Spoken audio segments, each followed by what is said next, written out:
Un saludo para todos. En esta oportunidad estudiaremos el capítulo 4 de nuestro discipulado, Diseño para el Fundamento de la Fe Cristiana.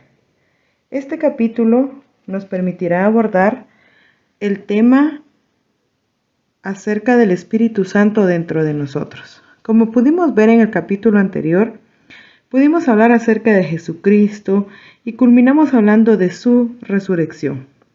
Cristo resucitó y ahora Él vive. Esa es la buena noticia para todos los creyentes. Cuando Él ascendió al cielo, los ángeles predijeron que Él regresaría algún día. Pero mientras Él vuelve, Él no nos dejó solos. Más bien, nos hizo una promesa muy especial. Él prometió enviar al Espíritu Santo, otra persona del Dios Trino, para que todos los seguidores de Cristo puedan disfrutar de su presencia en todo momento y vivir bajo su transformadora influencia y control. A lo largo de este estudio, veremos en este primer apartado la venida del Espíritu Santo. El Espíritu Santo llegó al creyente y a la iglesia como una promesa de Jesús. Antes de ascender al cielo, Jesús promete a sus seguidores que no estarían solos. Seguramente los discípulos estaban preocupados. ¿Qué sucedería? Muchos otros, después de la muerte de Jesús, perdieron las esperanzas. Sin embargo, al tercer día, Jesús muestra su poder infinito, su divinidad, que trae consigo también la bendición de la vida eterna para todos los que hemos creído en Él.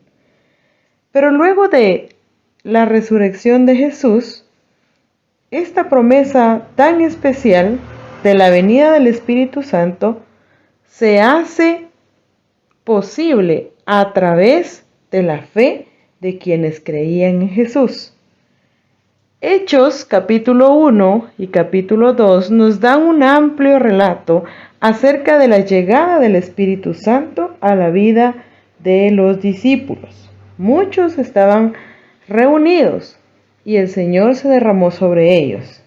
120 en el gran evento que nosotros conocemos como el Pentecostés, que se llevó a cabo en el aposento alto.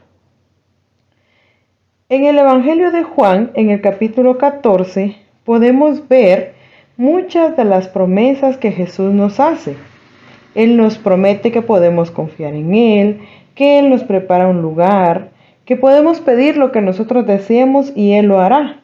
Nos promete vida eterna, nos promete volver por nosotros, promete paz. Pero dentro de esa infinidad de promesas, también nos promete al Espíritu Santo. La obra de Cristo en el creyente hoy no está ausente por la presencia del Espíritu Santo. Al contrario, el Espíritu Santo solamente complementa la obra redentora de Jesucristo. ¿Y cuál es la obra redentora de Jesucristo? En el Evangelio de Juan, capítulo 17, nos muestra que el Señor pide para sus seguidores alegría, protección del maligno, pide a Dios que seamos santificados, pide a Dios la bendición para todos los que creen en Él, pero también pide que seamos guardados y guiados a través del Espíritu Santo en nosotros. La obra de Jesucristo se complementa con la presencia del Espíritu en la vida del creyente. Jesucristo ahora mismo está sentado a la diestra de Dios y también Romanos 8:34 nos declara que Él intercede por nosotros.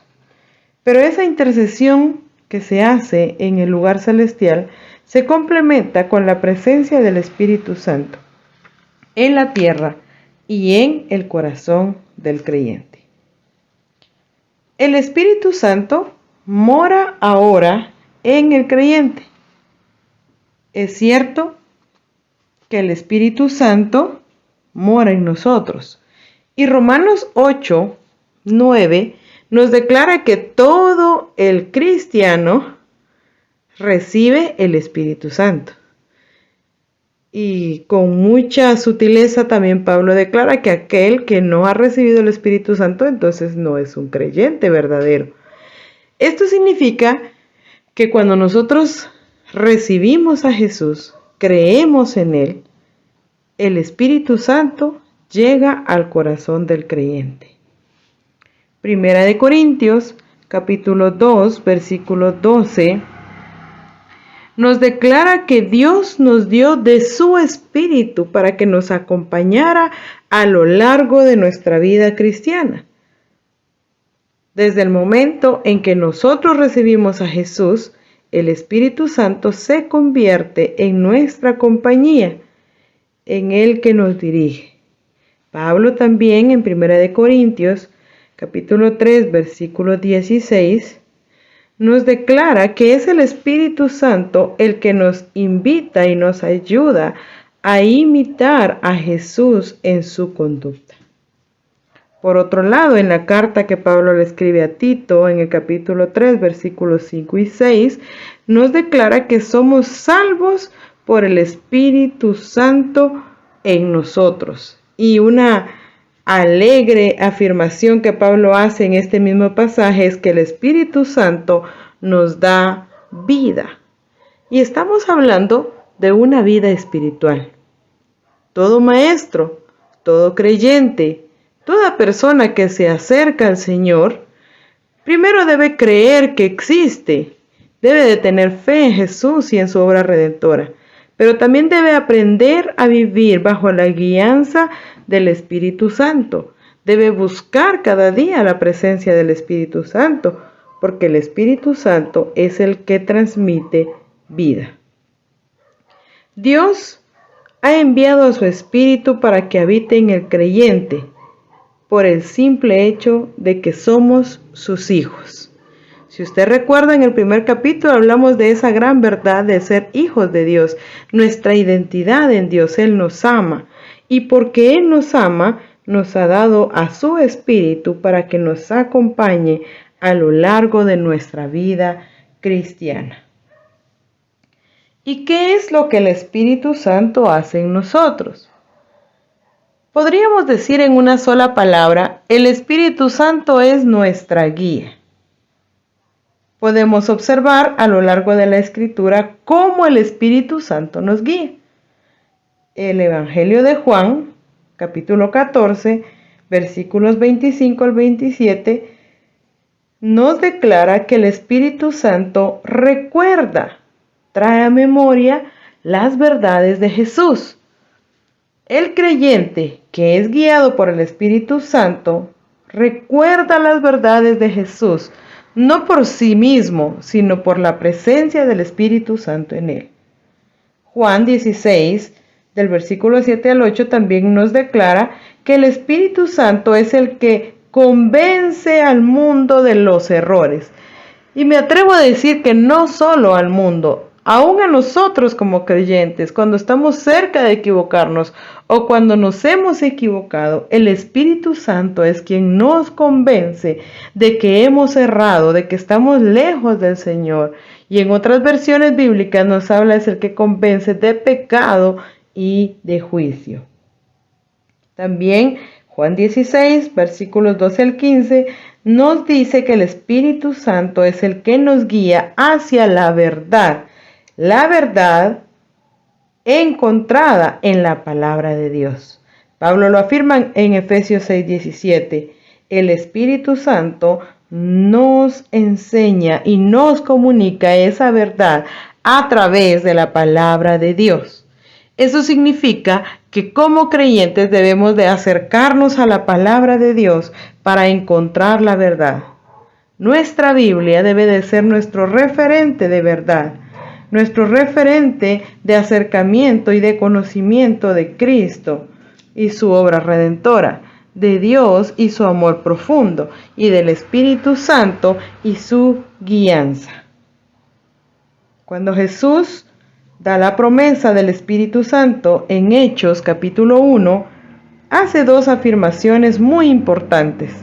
La primera es que recibiríamos poder, un poder que vendría sobre el creyente para ser testigo. Estas dos expresiones resumen toda la obra de Dios para el creyente. Empoderarnos para hacer la misión. Dios nos ha dado la misión tan importante de ser testigos de Él hacia los niños, hacia los adultos, hacia los jóvenes, hacia el grupo que Dios nos permite guiar a través de la palabra. Somos testigos de Jesús y nos ha empoderado a través del Espíritu Santo para transmitir las verdades de la palabra. Esa es la realidad del creyente. Una vida llena del Espíritu Santo es una vida centrada en Cristo. El Espíritu Santo es el que nos ayuda a enfocar nuestra atención en Cristo y nos da las fuerzas para vivir en obediencia a Él y a su palabra. La palabra de Dios y la oración hacen que nuestra relación con Cristo crezca para que Él pueda vivir a través de nosotros y que nosotros podamos alcanzar a otros a través de las buenas noticias del Evangelio y del testimonio que damos acerca de Jesús y su obra redentora. El Espíritu Santo usa cada proceso para cumplir los propósitos de Dios y ayudarnos a crecer. Todo lo que nosotros como creyentes vivimos, lo hacemos como un proceso de formación y preparación para el gran cumplimiento del propósito de Dios en nuestras vidas. El Espíritu Santo es una persona de la Trinidad. Es Dios mismo revelado a nosotros. Dios nos sigue acompañando, nos seguirá acompañando hasta que Jesucristo venga o hasta que nosotros nos encontremos con Él. El Espíritu Santo tiene personalidad, tiene un propósito y tiene una forma de acercarse a nosotros. Y por lo tanto nuestro deber cristiano es conocerle, no solo sentirle. Muchos cristianos se reducen a sentir al Espíritu Santo, pero el Espíritu Santo no solo debe sentirse, debe conocerse, debe entenderse, debe escucharse, debemos dejar que Él nos guíe a lo largo de nuestra vida y de nuestro propósito de enseñanza. El Espíritu Santo habla con nosotros, nos enseña, nos ama, nos ayuda a tomar decisiones, nos dirige y en algún momento también puede ser resistido. Como creyentes podemos cometer el error de resistir al Espíritu y no dejar que Él nos guíe. El Espíritu Santo también se entristece. El Espíritu Santo es nuestro compañero. Queremos, queridos maestros, que a través de este capítulo aprendamos acerca de la persona del Espíritu Santo con el propósito de dejar que Él nos guíe, que Él viva en nosotros y nos guíe a cumplir el propósito de Dios para nosotros. Nos guíe a enseñar a quienes nos escuchan a encontrar también su propósito de vida. El Espíritu Santo es el que camina con la iglesia. Todos necesitamos la presencia del Espíritu Santo para el cumplimiento de la gran comisión. Busquemos cada día la presencia del Espíritu. Él es quien te guiará a preparar tu clase, a dar un consejo, a escudriñar las Escrituras. El Espíritu Santo es fundamental para el desarrollo de la buena enseñanza. Que el Señor te bendiga.